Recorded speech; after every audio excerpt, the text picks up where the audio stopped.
That's the main. I mean, the whole idea of us coming together was to try and keep it away from politics, and stress the fact that human rights aren't being respected. Stress the fact that it's just not fair. That people on both sides of the border can't just carry on with their normal lives. Do you think that this demonstration that you're planning for Thursday will have the support of people from both sides of the border? We're hoping, obviously, on the 10th of December, we had the possibility of gauging a bit of the fact that there are some people that wanted to back us up. We have been moving. Yesterday we went to Castellar and we joined a demonstration that was going on there, and we got the backing of many people there because we believe it's not just La Línea Gibraltar. We need to open it up to Campo de Gibraltar. So we're hoping. I mean, obviously we can only hope.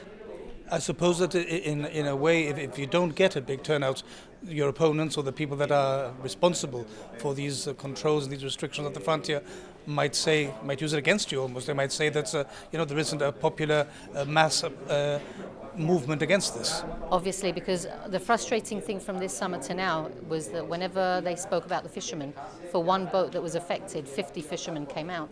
So whenever anybody spoke about workers, I was completely frustrated at the fact that only 4 or 5 of us would come out. So it's really necessary that a lot of people be there at the border and they see, the media see that there are just loads and loads of people, and with what's going on in Spain, that people realise through an image that there are many people affected by this, and it's not just what's coming out in the news, where we don't really count. Nobody in La Línea in this area counts.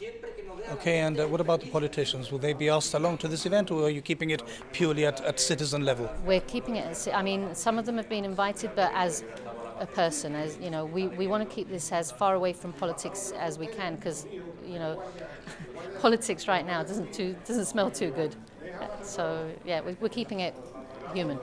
Okay, do you think that this is something that will go from strength to strength? Do you plan further events if what you do on Thursday doesn't register properly in Madrid and not enough reaction comes to it? I mean, obviously right now things are very difficult to measure, because today an article came out in the newspaper where some changes are going to be implemented into the frontier anyway, which are being sold as if they're caring now for the frontier, but it's probably the European visit, having its effects on what they have to do, but they're selling it as if it's something that, we're going to make things easier now.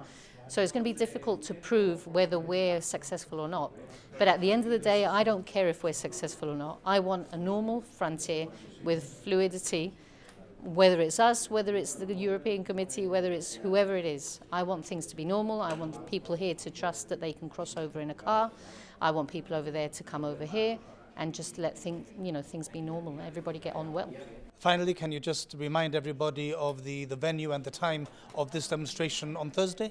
Yeah, please join us, everybody. Let's have a problem where we don't know where to put everybody. On Thursday, the 30th of January, 6 o'clock on the Spanish side of the border by the statue of the guy on a bicycle, the Spanish worker monument. Please be there. Please join us.